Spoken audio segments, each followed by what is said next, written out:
కూలీ versus war 2 ఏ cinema మీద expectations ఉన్నాయి మీకు? నాకైతే రెండింటి మీద ఉన్నాయి. ఆయనే మామూలు మనిషి ఏం కాదు, వార్లో ఉన్న ఆయన ఎన్టీఆర్. ఆయన కాడ మ్యాజిక్ ఉన్నది. ఆ మ్యాజిక్ తోటి పబ్లిక్ని థియేటర్కి తీసుకొచ్చేంత శక్తి తనలో ఉన్నది.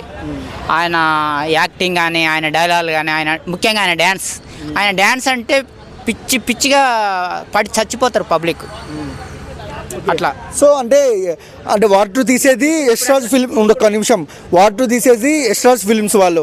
సో థియేటర్ మొత్తం కొనేశారు. సో ఈ సినిమా కూలీకి థియేటర్లు దొరకపోవచ్చు అంటున్నారు, దానికి మీరేమంటారు?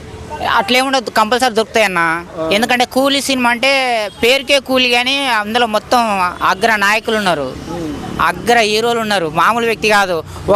ఒక పులి, ఒక చిరుత పులి, ఒక పెద్ద పులి, ఒక సింహం, అట్లా మంచి హీరో రజనీకాంత్ గారు, నాగార్జున గారు, ఉపేంద్ర గారు. ఎందుకు లోకేష్ కనకరాజ్ సినిమాకి ఏ సర్టిఫికేట్ ఎందుకు వచ్చింది కూలీకి?